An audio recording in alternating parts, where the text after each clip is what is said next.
muchas gracias por venir. Me hace mucha ilusión, nos hace mucha ilusión ver tantas caras conocidas, familiares, amigos, alumnos, profesores de diferentes promociones. La verdad que es un lujo.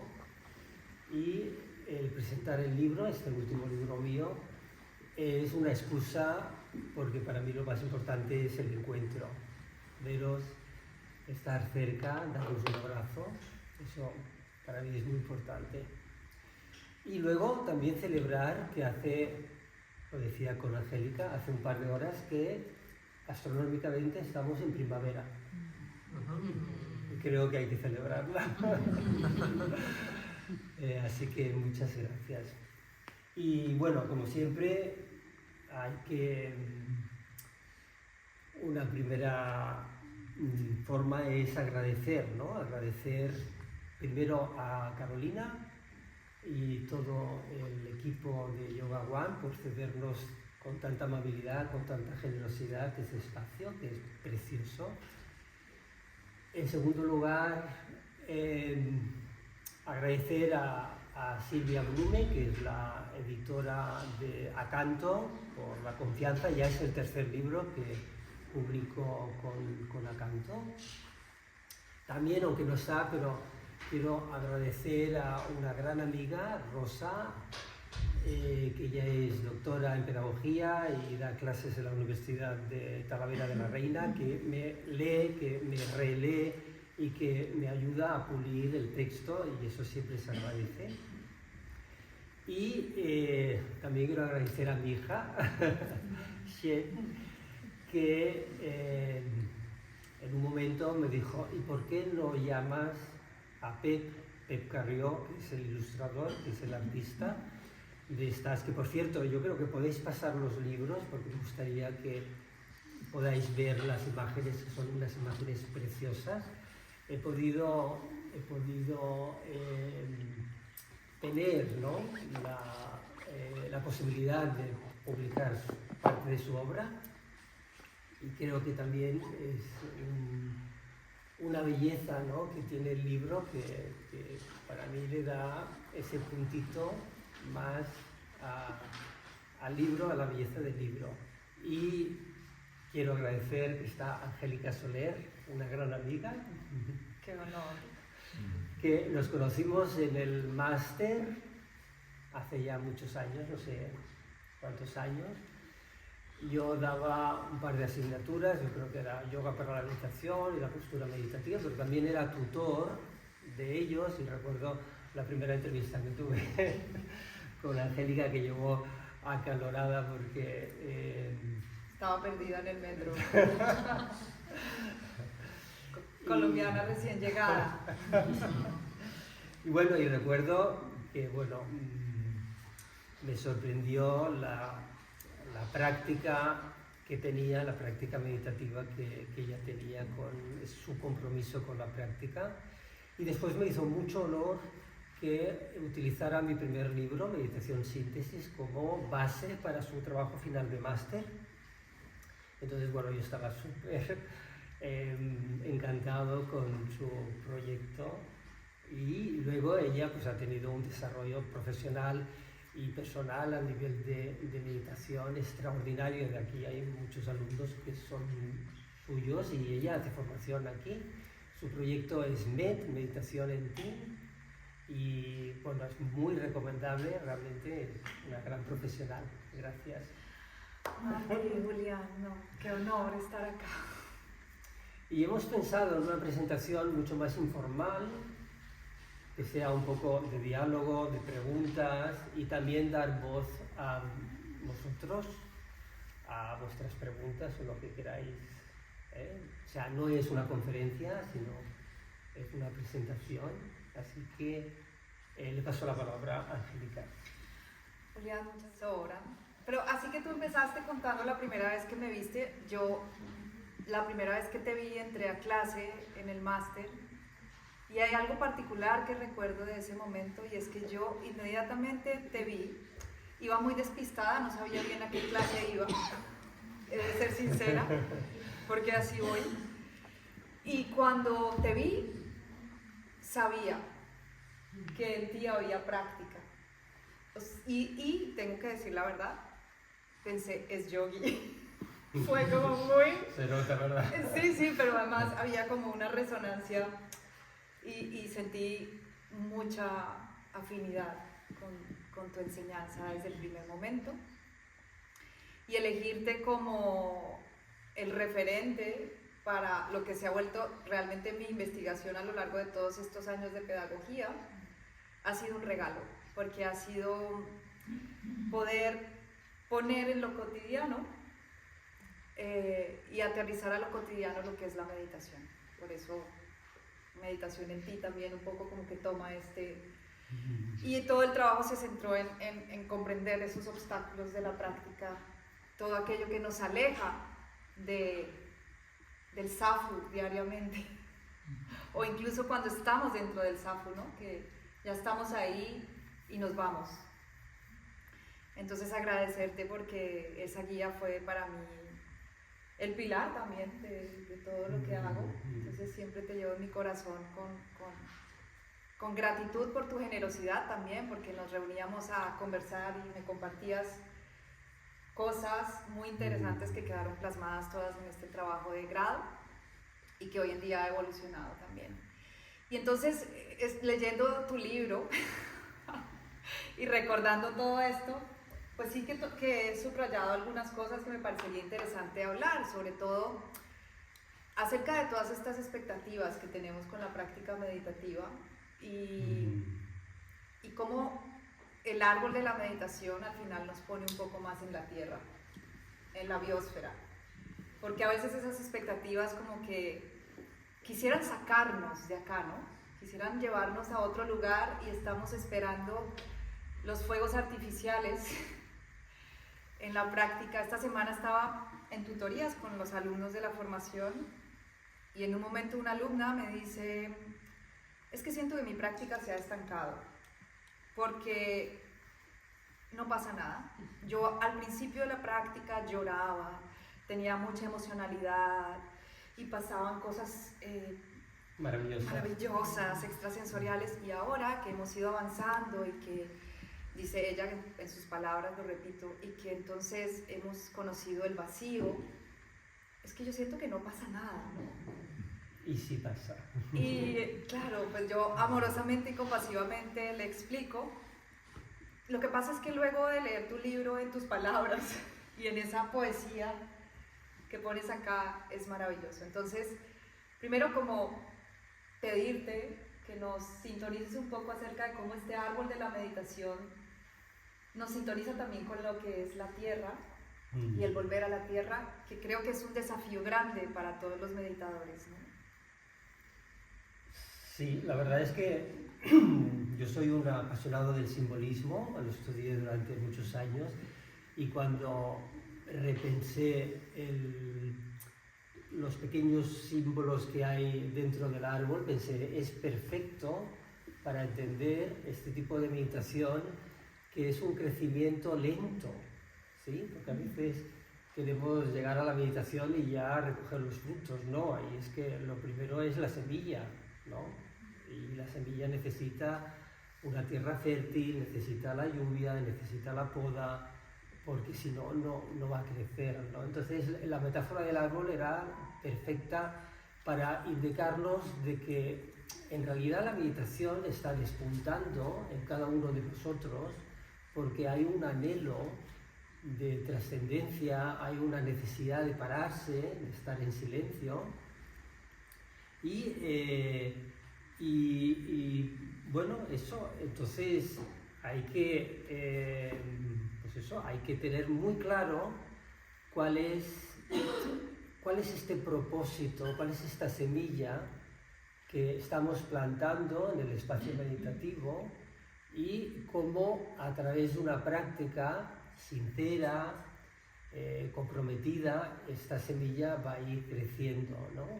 Entonces, bueno, para mí es que el árbol, además de que se puede asociar muy bien con la meditación, es también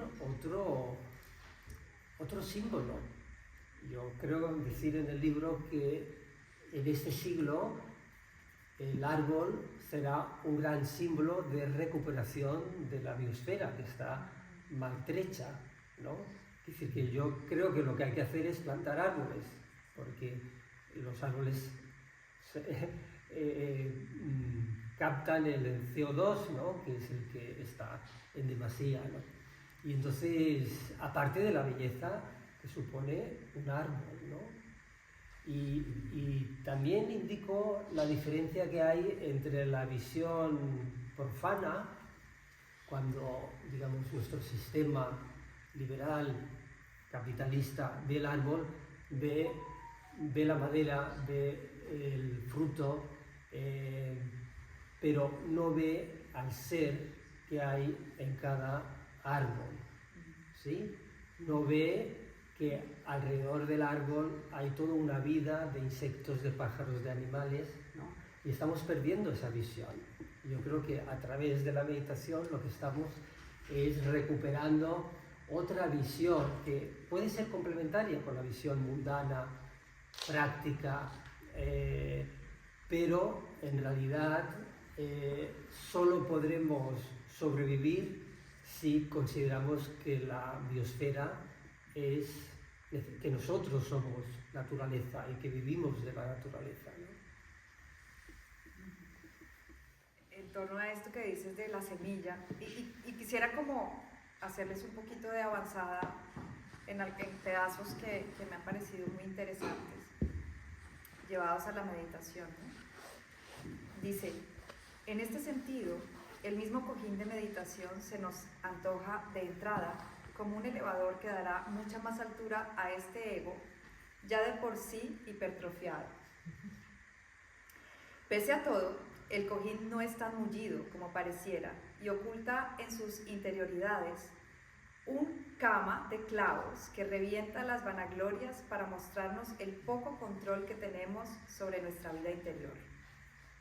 La dificultad de mantenernos estables en una postura, inmóviles y en silencio, el dolor insufrible de la rodilla o del hombro, la rabia contenida o la tristeza a flor de piel, el parloteo insidioso de nuestra mente, la banalidad de nuestros pensamientos, la queja lastimosa de nuestros problemas o la evasión de nuestras fantasías. En definitiva, una fragilidad que da cuenta del edificio de carne y hueso en descomposición en el que vivimos, aunque eso sí, con una fachada impecable en medio del trasiego social. Volverse semilla es colocarse humildemente en la casilla de salida, en el anonimato de la realidad que nos cubre y reconocer que hay un buscador en cada uno de nosotros que acepta lo poco que sabe ante el misterio que nos envuelve. Pues sí. Eso es. Yo creo que siempre le digo a mis alumnos que la meditación está diseñada para ser incómoda, porque es un espejo, porque te hace ver lo que no quieres ver en el rum de la vida cotidiana, ¿no? Y tiene su lógica, ¿no? Es decir, el ego está todo el rato pensando, haciendo, especulando, y evidentemente cuando estás en silencio y en quietud te enfrentas con tus propios demonios, ¿no? Y ahí es donde hay un gran potencial de crecimiento, ¿sí? Por eso que no es una cama mullida, ¿no? Sino que realmente revienta toda la vanidad, porque te das cuenta de los límites, ¿no? Dices, ¿cómo es que no me puedo estar quieto? ¿Cómo es que mi mente no para? ¿Cómo es que aparece la rabia, la tristeza? ¿Cómo es, no? Porque tenemos tan poco control sobre nuestro propio interior, ¿no? Y en ese sentido yo creo que el libro lo que hace es invitar a que haya una mayor intimidad con nosotros mismos, porque si siempre estamos con nosotros mismos, ¿cómo es que tenemos tanta dificultad de conectar, de estar en quietud y en silencio? ¿Cómo es? ¿Qué nos pasa? Lo que nos pasa, creo yo, es que, claro, dentro de la alfombra que todos guardamos, o del armario, hay miedos, hay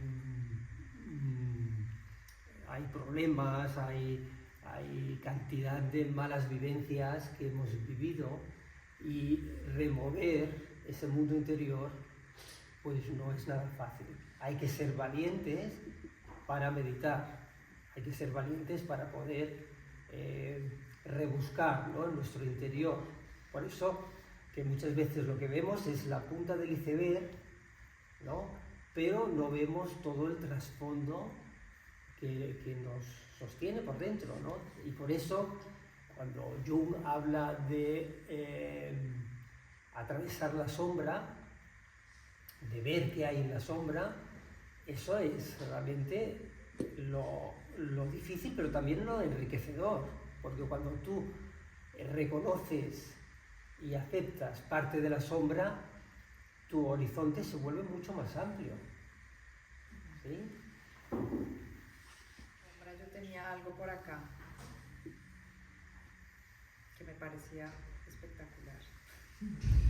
Bueno, pues que además, cuando lean el libro, sí es verdad que el libro se lee muy rápido, pero luego te puedes quedar enredado en sus páginas mucho tiempo.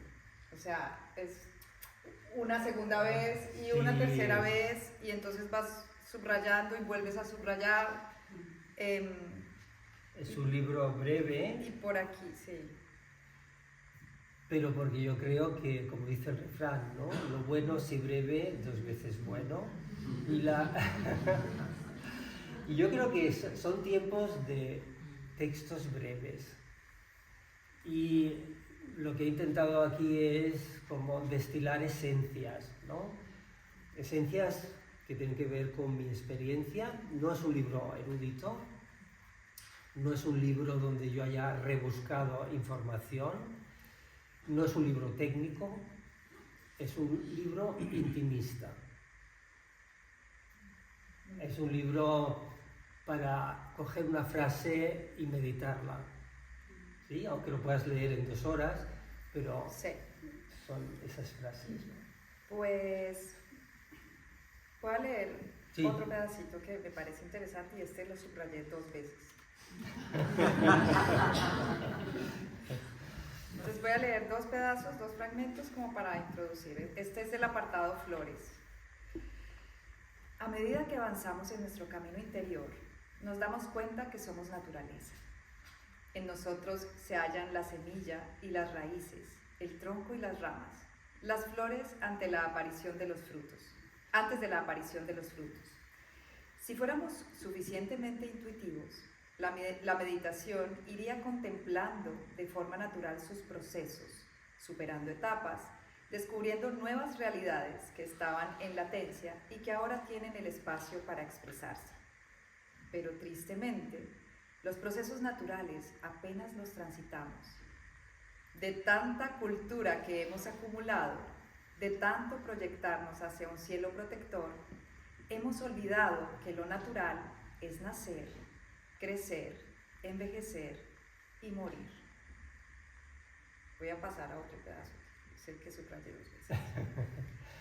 En el jardín meditativo hay muchas flores, pero muchas de ellas con un olor agridulce. Las más coloridas y exóticas corren el peligro de deslumbrarnos. Son como el néctar pegajoso que atrapa a los golosos insectos. No seamos ingenuos, la meditación no busca experiencias, aunque sucedan y las podamos observar con total curiosidad. La meditación se enfoca en lo que sostiene la experiencia, aunque en apariencia ésta sea invisible. Es precisamente la luz que la ilumina lo único que es real. Sí, yo creo que a veces quedamos fascinados por la experiencia, que buscamos la experiencia, pero la experiencia es quizás un resultado de un proceso interior, pero en realidad, como dice la tradición, el buscador es lo buscado. O sea, donde queremos llegar es al ser que somos, ¿sí? Que siempre está presente, lo que pasa es que no hace suficientemente ruido como para detectarlo, ¿sí? El otro día les decía a uno de mis grupos de meditación, como una metáfora, ¿no? Imaginaros al pez que está buscando toda la vida la naturaleza del agua, hasta que se da cuenta que siempre ha estado en medio del agua, ¿sí? Y esto es lo que podríamos decir salir de la ilusión, despertar, darnos cuenta de que el ser que somos siempre está despuntando antes, durante y después de cada pensamiento, de cada sentimiento, de cada sensación. Siempre está el ser presente, solo que nos parece poca cosa o nos parece invisible y no lo vemos, ¿no? Y esa es la luz. O sea, no hay nada si el ser no lo ilumina, ¿no? Entonces, bueno, aparecerán experiencias, pero en realidad eres tú lo que es importante, ¿no? Es el ser que eres lo que hay que, donde tenemos que como reposar en ese estado de ser. Bueno, hablando de eso, voy a leer otro pedazo. A la sombra del árbol. El objetivo de la meditación nunca es una experiencia extraordinaria que nos puede cegar tarde o temprano, ni tampoco el perseguir una idea de iluminación que seguramente no tiene nada de real. La meditación se asemeja más a un estar y un ser, un darse cuenta y un asombro, un comprender y un desnudarse de lo superfluo. Porque a menudo lo que suele ocurrir es que el arrobamiento meditativo puede generar apego. Un apego sutil donde la aureola de santidad no nos deja inclinarnos humildemente ante la existencia. Sí. Sí. Estoy de acuerdo. Estoy de acuerdo, totalmente de acuerdo.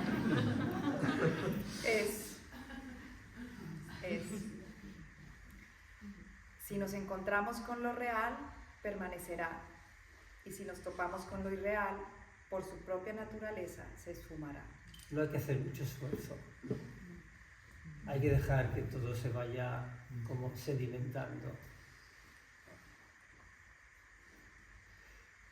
Sí, lo que pasa es que meditar es deconstruir muchas veces un edificio de carácter o de personalidad, una imagen social que en cierta medida nos da seguridad, pero nos limita en lo que realmente somos. ¿Sí?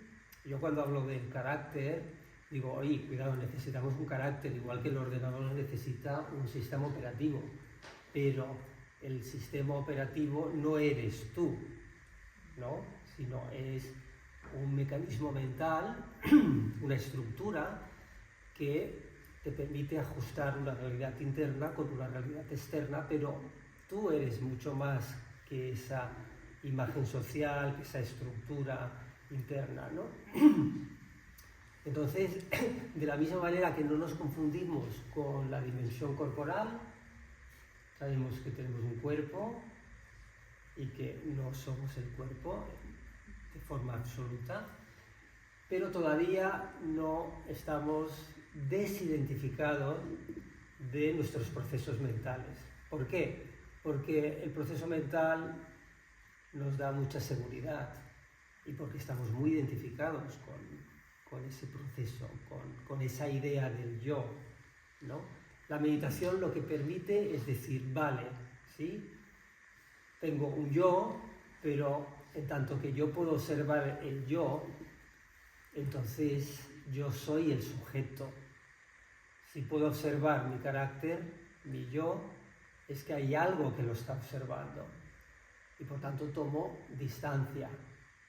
Claro que me expreso a través de una mente y de un cuerpo, pero sé distinguir la diferencia. ¿Sí? Es un poco la... A veces pongo una metáfora que yo creo que puede ser útil y alguno de vosotros ya me habéis oído decir, ¿no? Es decir, el pianista, o sea, el piano es el cuerpo, Y si el cuerpo, si el piano está desafinado, pues no suena bien, aunque el pianista sea magnífico, ¿no? Entonces, en parte, tenemos que afinar el cuerpo, ¿no? A través de la salud, tener un cuerpo sano. El pianista es aquel que ejecuta la música, ¿no? Y ese también es nuestro ego, y bienvenido. Pero en el fondo, nosotros somos la música, que necesita a un pianista, que a la vez necesita un piano para que se manifieste la música. No sé si la metáfora es suficientemente clara, ¿no? Y en ese sentido empata un poco con lo que hablabas en algún momento también del ritual, ¿no? El cuidar el cuerpo también hace parte de ese ritual al que le das fuerza también en el texto. Sí, yo siempre, en todas las supervisiones que hago con los alumnos del máster o de la formación, siempre les invito a que conviertan la meditación en un ritual, porque el ritual, en esencia, está fuera del tiempo. Y me explico. Es decir, parte de nuestra angustia es que estamos en un tiempo psicológico y hoy en día, digamos que se está acelerando en el sentido de rentabilidad, ¿no? De rendimiento. Sí, parece que tengamos que estar siempre haciendo y resolviendo, etcétera, etcétera. Pero el ritual no busca un rendimiento. Tanto los rituales sociales como los rituales individuales no buscan un rendimiento. Es decir, estás en otro tiempo, ¿sí? Estás como ejecutando la acción en su momento sin quedarte rezagado y sin apresurarte, ¿no? Por ejemplo, tocar una pieza musical también forma parte de un ritual. Tú cuando tienes que tocar una redonda, tocas la redonda, o una corchea, ¿no? O sea, no hay un tiempo psicológico que quiero hacerlo rápido, porque si no pierdes la pieza musical, ¿no? Entonces, creo que hemos perdido la dimensión ritualista de la vida. Creo que la hemos perdido porque estamos en un sistema que nos quiere que nos identifica con la máquina. En cambio, los rituales tradicionales eran rituales, o sea, había muchos rituales. Ahora lo que yo creo que lo radical o lo revolucionario son los rituales personales. Si tu práctica meditativa tiene belleza, ¿sí? Le pones toda la belleza. A veces yo me pongo un cierto altar, ¿no? Enciendo una vela, enciendo un incienso, pongo mis símbolos, etcétera, etcétera. Tú sientes que dejas esta aceleración mental, ¿sí? Aunque tengas un tiempo, aunque digas tengo una hora para practicar, ¿no? Pero tú no estás en ese tiempo psicológico. Y yo creo que ese ritualizar. Pongo un ejemplo. A veces cuando comes solo en casa, vamos a destajo, ¿verdad? Cuando comes con un amigo que hace mucho tiempo que no lo ves y tal, y pones musiquita, y esa cena puede durar 2 horas. ¿Qué ha ocurrido? Que has convertido la cena en un ritual. No estás en el tiempo psicológico. Y yo creo que esto es una de lo revolucionario de la meditación. Estás en la presencia y la presencia siempre está fuera del tiempo. Estás aquí y aquí y aquí, siempre en el momento presente. Y esa es una gran liberación interior. Es el yo. Claro. Y ahí tocaste algo también que es muy interesante de todo lo que nos compartes, y es el simbolismo, ¿no? El simbolismo que está acompañando el ritual. Y el simbolismo que acompaña también el árbol de la meditación, ¿no? Que de hecho yo he hecho el ejercicio de contemplar las ilustraciones y quedarme ahí. Tiene una belleza extraordinaria. Simbólica. ¿No? Sí. Y ese valor del símbolo que, bueno, hemos saboreado también los alumnos MED. Nos diste unas conferencias sobre psicología aplicada a la meditación. Sí, el símbolo, o sea, nosotros tenemos una mente profunda que es simbólica. O sea, cuando sueñas, no sueñas pensamientos, sueñas imágenes. Solo que el símbolo lo tienes que descodificar, ¿sí? Porque está codificado, quiero decir, el símbolo tiene una función de comprimir un conocimiento de la realidad que es complementario con la capacidad cognitiva y de razón que tenemos. Por supuesto, una cosa no quita la otra. Sí, pero el símbolo es como una especie de manantial que va brotando significados alternativos y que te está iluminando. Y el símbolo, aunque el soporte simbólico sea el mismo, puede ser diferente para ti o para el otro, o para una cultura o para otra cultura, ¿sí? Por ejemplo, el signo de la cruz, pues un cristiano la ve de una manera y un budista la ve de otra manera, porque esa es la capacidad, es un soporte con el cual abres un campo de conocimiento. Pongo un ejemplo para que se entienda un poco mejor. Desde lo literal, una ola es movimiento de agua empujado por el viento. Hasta ahí estamos de acuerdo, ¿sí? Pero esa ola también puede ser un soporte simbólico y puede resonar con tu respiración, que también es una ola, que también tiene ritmo, y de la misma manera que la ola está conectada con el océano, la respiración está conectada con tu océano interior, con tu mundo interior. ¿Veis la diferencia? O sea, una cosa es, digamos, literal, y otra cosa es cómo tú puedes utilizar cualquier símbolo natural o cultural y darle un contenido simbólico y que te permite comprender algo de la realidad que a primera vista no es evidente, ¿sí? Y ojo, que la religión, la política, la publicidad está utilizando símbolos todo el rato para manipularnos. También la tradición está utilizando símbolos para enriquecernos, pero si no tenemos claridad acerca de la fuerza evocativa del símbolo, podemos estar pues atrapados o engañados o manipulados por el contenido simbólico. Es muy importante entender qué hay detrás de cada símbolo. Y bueno, pero sí, espérate, para cerrar un poco. Ahora, cuando hablas de toda esta manipulación o de utilizar la simbología para manipular, pues eso nos lleva también de nuevo a contemplar lo que es la ética del meditador también, en torno a todas las flores y frutos que se pueden recoger de la práctica y al servicio de qué lo pones. Eso es.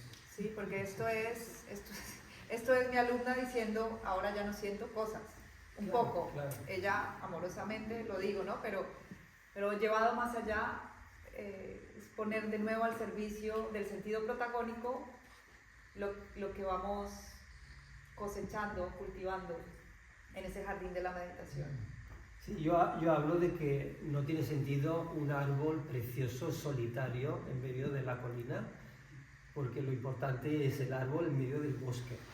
Es decir, no meditamos para alejarnos de la realidad, sino para integrarnos en una realidad mayor, porque si hay algo que podemos hacer por el mundo es nuestra propia transformación. Y en tanto que el místico tiene claro que la realidad está unificada, que no hay aunque nuestra mente ve separación, en realidad todo está profundamente interconectado. Por tanto, si nosotros transformamos algo, eso se está transmitiendo alrededor, ¿sí? Entonces, yo, más que esta idea de elevación, iluminación y experiencia, arrobamiento, yo lo que creo que la meditación nos abre un camino a una ética mucho más profunda, ¿sí? Porque si bien es cierto que toda sociedad tiene una no una ética, sino una moral, la moral es muy limitada, muchas veces es sexista, es racista, es clasista. ¿Sí? A veces cuento, ¿no?, de que la Revolución Francesa, ¿sí?, para todos los franceses, pero a las colonias no llegó la Revolución Francesa, ¿vale? Y eso es moral. Y la ética apuesta por la dignidad de todo ser vivo, ¿sí?, y por transformar lo que es el sufrimiento en compasión, ¿sí? Por tanto, no es solamente voy a calmarme en meditación. Sí, la calma es necesaria, pero sobre todo lo que hay que es ver en profundidad y transformar un poco esa visión limitada en una visión mucho más global y profunda. Pero bueno. Antes has dicho que estabas un poco que has recibido en una conectado, quizás es mi punto de vista. Has hablado del esfuerzo, has dicho, no hace falta esfuerzo. No la hora de ponerse, siempre comentas el tema de la espontaneidad, de sentarse, de no buscar esa combinación. Pero claro, venimos con una mente súper ruidosa, con estrés, con con historias, con exigencias, ¿no?, expectativas, entonces, pero sobre todo, en el caso, por ejemplo, sobre todo mental, si es un problema mental, pues, claro, es como, entiendo, no hace falta esfuerzo, pero también quería saber tu opinión, ¿no? O sea, yo sin esfuerzo tampoco lo entiendo, porque a mí me cuesta mucho, sobre todo que hay un esfuerzo por intentar no pensar y por darme cuenta que bueno, es que si yo no hago esfuerzo me voy a hay días, hay días y días, pero... Sí, pero el kit está precisamente en el esfuerzo, porque si yo te digo, sé natural y espontánea, y tú quieres hacer el esfuerzo por ser espontánea y ser natural, te vas a encontrar que, si te digo, quédate natural, te voy a hacer una foto. No puedes forzar el hecho de ser natural. Por tanto, el esfuerzo es sobre el esfuerzo, ¿sí? Es el esfuerzo por soltar el esfuerzo. No sé si se entiende la... Pero el hecho de ser tendría que ser tan natural simplemente con dejarse ser. Bueno, y se supone que al principio va a haber una... Claro, eso es, claro, eso es. Es decir, es todo un proceso de soltar el sobreesfuerzo, la voluntad, etcétera, hasta dejar que fluya lo natural. Fijaros, una de las cosas más difíciles que a la vez es más fácil es decirle a un alumno, déjate respirar sin esfuerzo. Pues resulta que todo el día estamos respirando de forma natural, involuntaria, y resulta que cuando dices yo ahora voy a respirar dejando la respiración suelta, no lo conseguimos. ¿Por qué? Porque hemos puesto nuestra intención, nuestro ego. ¿Cómo resolvemos esto? Pues es que no te puedes dormir voluntariamente. Es imposible decir yo ahora me voy a dormir. No. Tiene que haber un abandono, tienes que soltar el control. Y este es un aprendizaje. Al final es más clínico de meditación, porque meditaciones de 10 minutos es imposible llegar a ser espontáneo. O sea, bueno, hay quien con poco ya tiene y hay quien necesitamos mucho más tiempo. Sí. Pero yo tengo algo que decir porque a veces confundimos, vámonos a esta voluntad, tapas del yoga, ¿cierto? A veces confundimos esta firme determinación de sentarnos a practicar con un sobreesfuerzo. O sea, algo que a mí me sirve mucho es primero contemplar la práctica como un refugio, más que como un deber, ¿no? Porque como depende de la intención que pongas, va a ir hacia un lugar o hacia el otro. Y desde mi lugar o desde lo que he podido transitar últimamente, lo mejor es quitarle intención para mí. Perdón, ¿no? O sea, es como le quito intención y simplemente lo hago porque sí. Porque sí. Y hay días en que yo siento esto es el alimento del ser, ¿no? Esta es la ducha de la mente. Y hay días en que uno no quiere comer. Hay días en que no tienes apetito. ¿Sí? Pero igual sabes que tienes que comer. Porque si no, no te nutres, ¿no? Hay días que no te quieres duchar. Pero igual pues vas y te duchas. Porque hay que ducharse. Y entonces yo lo pienso así, digo, vale, pues esto es como que hoy hay días de verdad, con toda, yo además que siempre hago chistes, pues soy colombiana y siempre los alumnos saben, ¿no? Digo, con toda la quemada de nalga en el sapo y hay días en que a mí me da pereza también. Y digo, vale, pero hay que comer. Y me siento a comer, a recibir ese alimento, pero en realidad lo que le quita el esfuerzo es la curiosidad. La mente curiosa, porque es como que todos los días yo digo vamos a comer y como si el chef me sorprendiera con el platillo, vamos a ver qué trae hoy.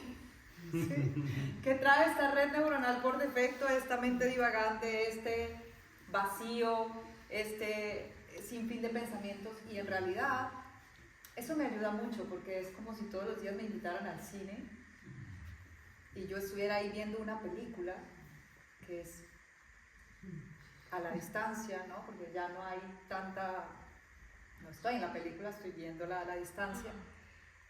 Y eso le quita el esfuerzo, porque en la medida en que tomas esta distancia y lo observas con curiosidad, simplemente son fenómenos que surgen, se sostienen y se disuelven. Y ahí te acoges a este principio de impermanencia, ¿no? Es poder decir, ah, vale, esto es hoy, y hoy no tengo hambre, y hay días en que tengo una hambre, que quiero estar ahí, horas y horas, y es, wow, ¿sí? E igual, bueno, es una maratón de Netflix para mí. Un poco más, ¿no? Yo creo que dentro de lo que es la vida cotidiana, no tenemos la suficiente tranquilidad para observarnos, porque a lo mejor estamos metiendo la pata cada 2 por 3, ¿no? Entonces la meditación es retirarse de lo cotidiano para poder ver mejor cómo estamos viviendo. De hecho, la meditación tiene que apuntar a la vida real, ¿sí? Porque la meditación es un estado, ¿no? Es un estado a conquistar en la vida real, porque no tiene ningún sentido que en la meditación estés tocando a los dioses y después en la vida cotidiana maldiciendo al vecino, ¿no? O sea, no tiene ningún sentido, ¿no? Es decir, el espacio meditativo es para conocernos mejor y para tener un mayor grado de, digamos, de claridad a la hora de nuestros actos. Porque hay una cosa que a mí siempre me ha preocupado, ¿no? Es decir, ¿cómo sé que esto que estoy viendo o sintiendo es real? ¿Cómo lo sé? Porque muchas veces estamos proyectando en la realidad algo que la realidad no es. Y de hecho los mecanismos de defensa que tenemos para defendernos de la crudeza de la realidad, ¿no? Racionalizamos, proyectamos, sublimamos, nos narcotizamos. O sea, la cantidad de mecanismos de defensa es brutal. Y ya lo dice la palabra, mecanismos de defensa, ¿no? Entonces, en tanto que la meditación te permite observar con más nitidez y sin tanta proyección la realidad, tu acción está mucho más conectada, está mucho más enlazada y deja menos ruido y por tanto deja menos sufrimiento, que en definitiva es lo que todos queremos, ¿no? Menos sufrimiento emocional y cognitivo, ¿no? Pero para eso tenemos que entender lo que es la realidad. por poner un ejemplo, ¿no? Es decir, nos lo dice el budismo, nos lo dice el hinduismo, ¿no? O sea, en el fondo de la realidad es impermanente. Es impermanente. Todo está cambiando constantemente, ¿sí? ¿Y qué pasa cuando tú quieres sujetar la realidad para que no cambie? Una relación, un trabajo, un lugar de vida, etc. Pues que te estás agarrando a algo que vas a sufrir porque la rueda de la vida va a seguir moviéndose, ¿sí? No sé con quién lo comentaba, ¿no? Es decir, si te has identificado mucho con tu belleza, pues cuando tienes 20 y 30 años, maravilloso, pero cuando tienes 50 o 60, tienes que encontrar otra belleza, ¿sí? Pero esa otra belleza la tienes que soltar. ¿Por qué? Porque el tiempo pasa, lógico. Y así absolutamente con todo, ¿no? Se trata de conocer la realidad y de aceptarla, que no desde la resignación, ¿no? No desde la resignación, pero sí desde, bueno, esto es lo dicho en plata, nos vamos a morir todos, ¿vale? Nos vamos a morir todos, pero de momento estamos vivos y este es el mejor mensaje, ¿no? Eso también aplica a la práctica, ¿no? A estos estados meditativos, porque yo encuentro que uno de los obstáculos más crecientes en el practicante es querer capturar ciertas o cuáles sensaciones de momentos en los que experimenta cosas dentro de la práctica placenteras, y eso también nos lleva al sufrimiento, ¿no? Y es comprender que el samadhi también es impermanente. Eso es. Eso. Cuando uno dice estoy iluminado, pues realmente es una falacia, porque nadie está iluminado en un sentido, digamos, absoluto, sino que tenemos momentos de lucidez, ¿no? Tenemos momentos de lucidez, pero esos momentos de lucidez pues van y vienen, ¿no? Y eso es la humanidad, ¿no? Eso es lo que somos. De las cosas lindas que saboreo últimamente, una es la dicha de no saber. ¿Sí? Sí. Y entre más estoy ahí en ese espacio vacío, en el pensamiento de vacío y en el vacío de pensamientos, porque a veces se confunden, más me doy cuenta que no sé nada. Y la otra es que esto sí ha tomado mucha fuerza últimamente a través de la misma meditación, y es lo que acabas de decir, ¿no? La comprensión de la vulnerabilidad, y que el gran superpoder que tenemos es ser humanos, en realidad, y acogernos a ello para estar tranquilos con no saber, con esta incertidumbre, que al final todos, ya Julián lo dijo, todos lo sabemos, ¿no? Vamos a morir, o sea que lo sabemos, pero no lo queremos escuchar. claro. Sí, pero en un momento en el libro digo, tenemos un cuerpo frágil, más o menos, no recuerdo. Tenemos una mente imperfecta, pero nadie nos impide reírnos a carcajadas, ¿no? Entonces, ese desdramatizar la vida, yo creo que es un signo de sabiduría, ¿no? Como decir, vale, sí, hay dolor, hay enfermedad, hay muerte, hay violencia, vale. Bueno, aceptamos, pero intentamos reproducir en nosotros pues un estado de mayor armonía y de mayor plenitud. Y ese es el gran regalo que yo creo que le podemos hacer a los demás. La clave, muchas veces que yo les digo a mis alumnos para que mediten, a ver si meditan de una vez, es no medites para ti, no medites para ti, medita para tus seres queridos, para el bien común, para el mundo. Medita como una ofrenda, porque eso tiene mucho más fuerza que meditar para uno cuando la autoestima está muy baja. ¿Sí? Cuando la autoestima está muy baja, no comes bien, no descansas bien, no meditas, ¿sí? Porque al final meditar también es una forma de quererte, ¿o no? ¿Sí? Entonces cuando tú dices, no, esto es una ofrenda, entonces eso gana mucha más fuerza, muchísima más fuerza. ¿Sí? Y los que tenemos hijos lo sabemos. Lo que haríamos por un hijo no lo hacemos por nosotros, ¿no? Eso sí. Va a felicitarte, ¿no? Porque parece un libro muy, muy bonito. O sea, no siendo un libro de poesía, como que destila poesía también. Hay algo en tu lenguaje, ¿no? Como tú has dicho, que no es un libro erudito, es un libro vivido. Y te quería comentar, porque claro, has hablado del simbolismo, has hablado de Jung, también has citado. Y claro, el símbolo del árbol, ¿no? Pues claro, el árbol se eleva al cielo, ofrece frutos, pero claro, las raíces están en la tierra y se nutre de la podredumbre de la tierra, ¿no? ¿Cómo dirías tú que es esto de decir? Claro, todo se recicla, ¿no? Sí, pero esta cosa de el árbol se enraiza, digamos, en el inframundo, en lo que está debajo, en la sombra, ¿no? Para que el árbol pueda ir hacia la altura tiene que penetrar en la profundidad de la tierra, ¿sí? Y entonces, si nosotros no indagamos en nuestras motivaciones profundas, ¿no? En nuestros condicionamientos, en lo que sentimos, difícilmente podemos elevarnos. De hecho, yo recuerdo a Claudio Naranjo, ¿no? que nos decía,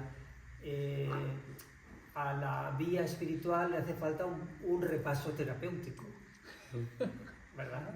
¿Por qué? Porque, claro, muchas veces sí, hacia arriba, pero si tú no miras hacia abajo, si tú no ves dónde están tus raíces, eso no tiene consistencias, ¿no? Y hay una parábola que seguramente la conocéis, ¿no?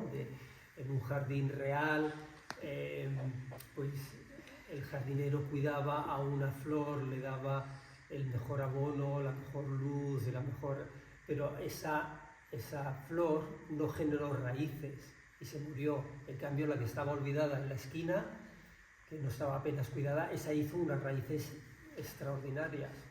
Entonces creo que es una metáfora muy bonita, ¿no? De que necesitas enraizarte. O sea, no tienes que pensar en ir arriba, sino tienes que pensar en estar conectado con la realidad. Y las raíces, No, que dice que luego me ha gustado mucho también esto que decías tú, ¿no? El árbol no puede estar solo, el árbol está en el bosque, ¿no? Bosque. Esta cosa de cómo vivimos, esta conexión con los demás, esta conciencia de que estamos en un mundo y que el mundo es como es y que podemos hacer por eso, ¿no? Y el sistema nos quiere separados. Claro. Toda la ideología de la individualidad tiene un sesgo ideológico de separarnos, de pensar que nosotros cada uno somos la repera, ¿no? Y en realidad, donde el ser humano se siente realmente como en armonía es en la red de vínculos, ¿no? Una red afectiva, de apoyo. Y creo que eso es lo que tenemos que construir conjuntamente. Es el cuidado, ¿no? O sea, yo últimamente encuentro entre la palabra atención, que al final es el conducto de la meditación, y el cuidado un sinónimo. Es como, atiendes lo que cuidas, por tanto lo amas. Y entonces ahí, pues nos cuidamos también unos a otros. La meditación. Escuchaba un podcast que hablaba de Simone Weil, ¿no? Que decía Simone Weil en su momento, nos hemos equivocado con la Declaración de Derechos Humanos. Tendríamos que empezar por Declaración de Deberes Humanos. ¿Cuál es nuestro deber hacia los demás, ¿no? Claro. Como el cuidado que dices, la atención. El cuidado, sí, la presencia. Sí. Y has dicho una palabra que me parece mágica, que yo la vinculo mucho con la meditación, es nuestra capacidad de asombro. Cuando nosotros vemos la realidad desde lo literal, ¿no? Dices, si yo estoy meditando y veo pues el parquet, pues está el parquet, pues al final no me dice mucha cosa, ¿no? pero si veo que la realidad es infinita, si cada punto está conectado con la totalidad, entonces quedo asombrado, ¿sí? Ese asombro es el que nos permite vivir en un mundo mucho más profundo que, digamos, pues esa vida tan limitada que es la vida de la conciencia ordinaria, ¿no? Que solo cree que es real aquello que veo, o que toco, o que huelo. Y la realidad es muchísimo más, ¿no? Entonces, ese abrirse con la imagen que decía, ¿no? Decir, claro, si solo ves la punta del iceberg, pues solo ves un trocito, pero si buceas te darás cuenta de que el iceberg es inmenso, ¿no? Y se trata precisamente de redescubrir el universo, tanto interior como exterior, redescubrirlo, ¿sí?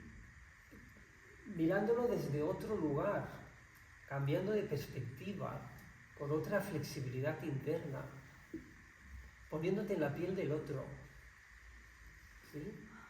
Entonces, de golpe, tu horizonte pequeñito se rompe y hay otro horizonte, ¿no? Creo que esto es importante.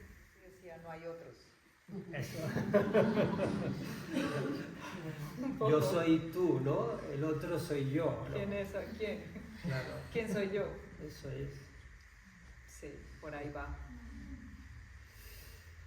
No sé si tú querías decir algo, Carmen. No, pues bueno, no era a colación de la imagen del árbol que decía Sergio, que a mí las raíces del árbol me evoca la nutrición, o sea, Claro, en la claro. tierra está el alimento real, no puede haber crecimiento si no hay el alimento que está en la tierra.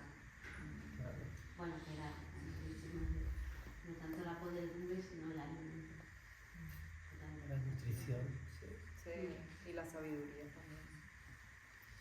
Y dentro de la metáfora del árbol, a mí me gusta mucho también la idea que si las raíces son profundas, habrán tormentas, habrán vendavales, pero no se va a romper, no Eso se va a es. caer, se va a aguantar, ¿no? Esa idea de si tienes... Te fortalece, ¿no? O sea, la meditación te empodera, te Claro, fortalece. claro, ¿no? Entiendes Sí. el concepto filosóficamente. No sé cómo vamos de tiempo. Julián, una pregunta. Para ti, ¿no? Haber escrito este libro en tu largo recorrido como meditador, ¿tiene algún significado especial para ti? Si es que tiene alguno.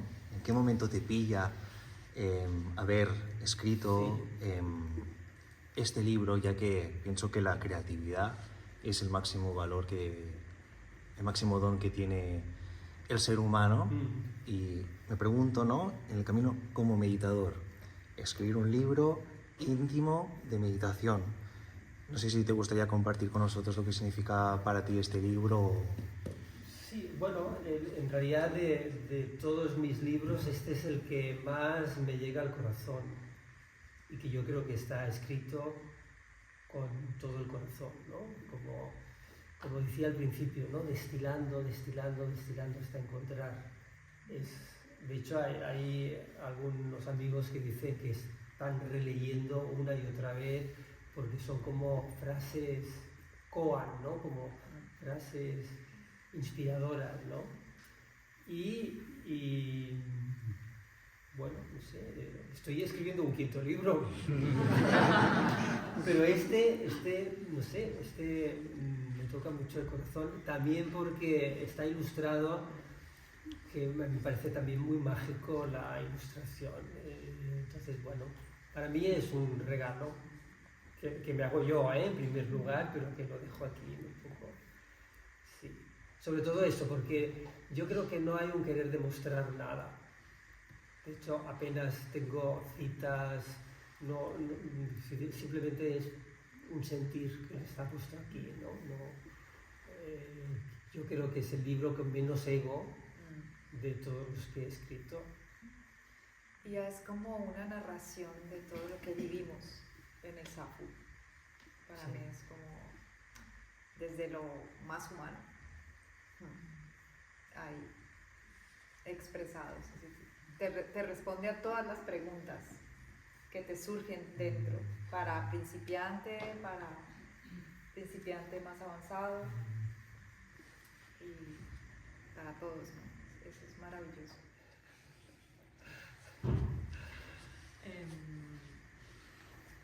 Me voy más a lo personal y me gustaría saber tus inicios con la meditación, porque no lo sé, cómo llegaste ahí, cómo fue, cómo empezaste.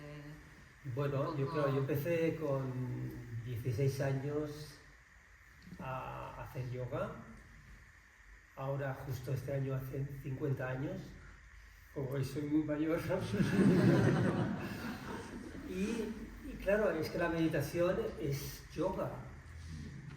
Es que la meditación es el corazón del yoga. Así que es cierto de que al principio pues la meditación queda un poco más diluida y asana tenía mucha más preponderancia, pero poco a poco es como que la meditación ha ido calando, ¿no?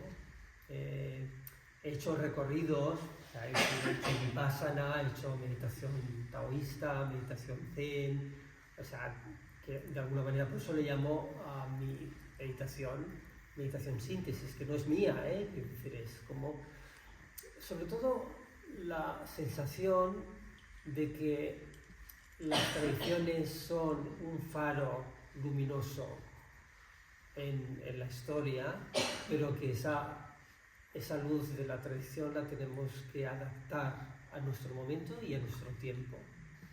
¿Sí? Y entonces, esta meditación que yo propongo, que es una meditación laica, que no por ello deja de ser espiritual, porque le intenta dar sentido a la vida y una respuesta al sufrimiento y una reconexión con algo mayor, ¿no? Y pues ha sido pues gota a gota, Alba, gota a gota, temporadas que me costaba más meditar, hasta que la meditación se ha convertido en algo más como ya natural, ¿no? Igual que te duchas, pues necesitas estar un momento en calma. Yo medito mucho a veces por la mañana, pero sobre todo por la noche con una vela, ¿no? Miro la llama de la vela y me parece lo más natural de estar ahí en quietud, escuchándome, reconociéndome, ¿no? Bueno, la idea es mantener la columna recta pero flexible.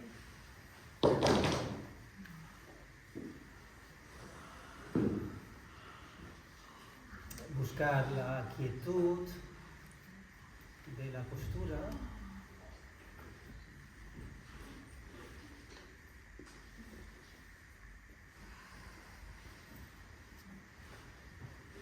Y aterrizar un poco en el cuerpo a través de las sensaciones. Esas sensaciones que ocurren justo en el momento presente.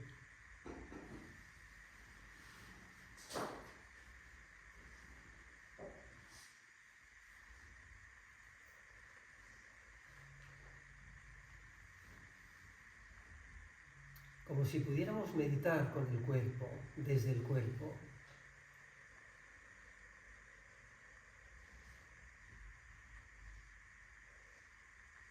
Sintiendo que el cuerpo es un espacio sagrado,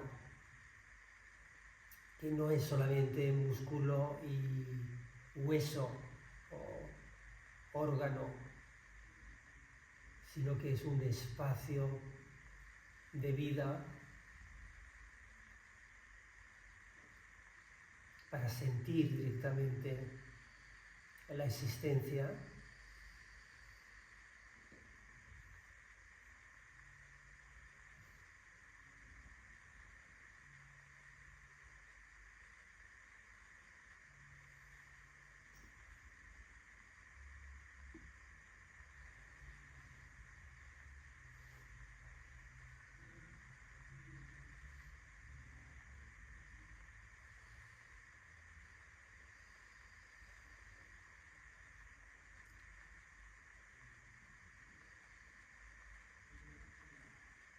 y que este espacio sagrado, que es nuestro cuerpo y que sostiene la vida que nos atraviesa, respira.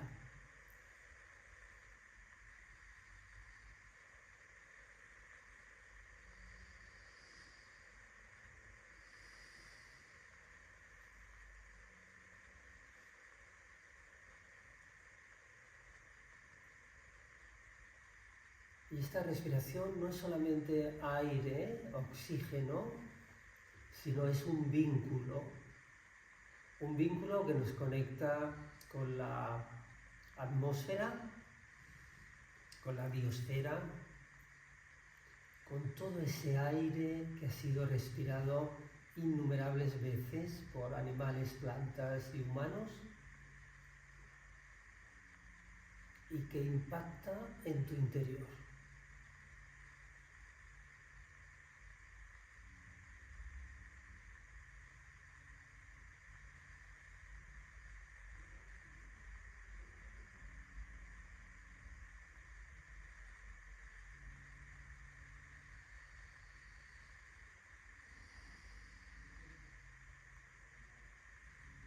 Como si tú fueras esa ola que va y viene, pero que está conectada con el fondo de lo que tú eres.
Esa respiración que poco a poco te lleva hacia adentro.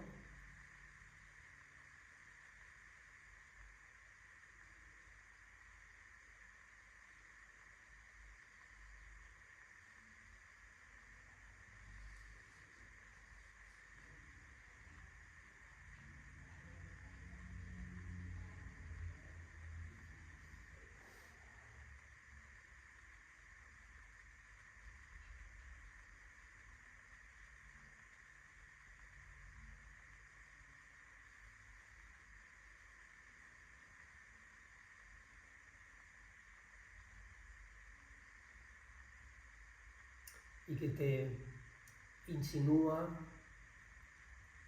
fluye con el momento presente.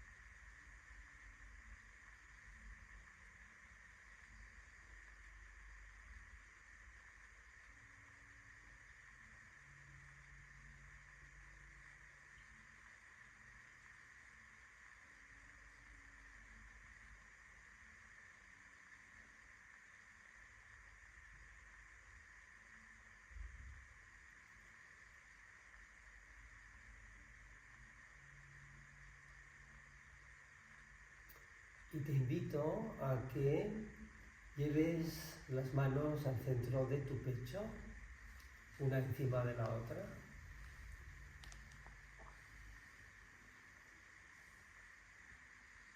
Permitiendo que el contacto de tus manos vaya directamente a ese sentir profundo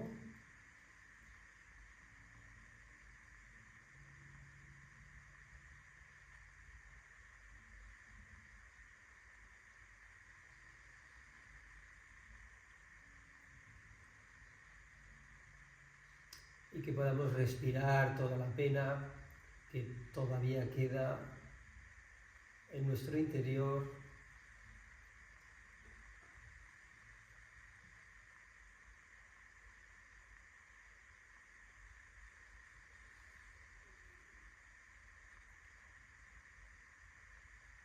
Hasta despertar la alegría, esa alegría de sentirnos parte de la vida y en contacto con otros seres queridos.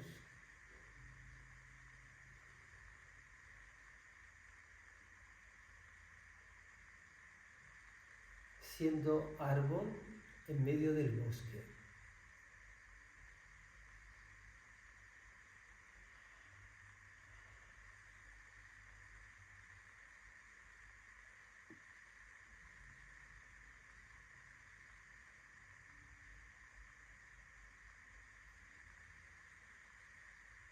Siendo árbol en medio del bosque.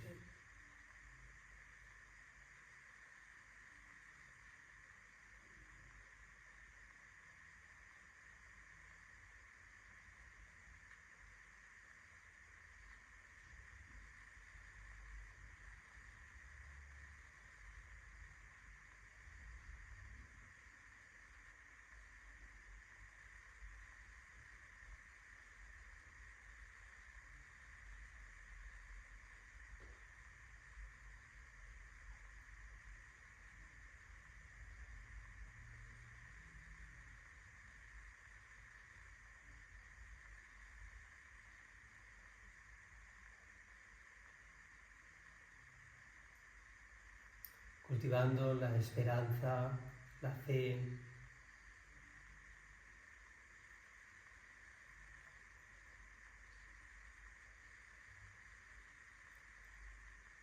de un mundo mejor.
Muchas gracias.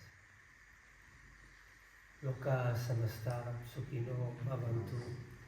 Om Shanti, Shanti, Shanti.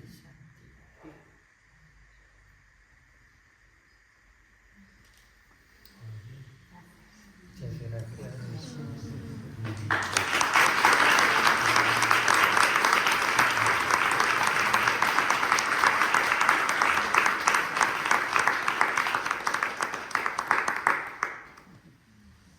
¿No te planteas abrir un espacio de meditación presencial? Sí, sí. Es que es tan bonito, Claro. o sea, un lugar así, escucharte y estar con la gente. Yo sé que haces todo lo que el trabajo que haces, ¿no? Sí, sí, ya. Voy planteando espacios, ¿no? Precisamente. Gracias a todos.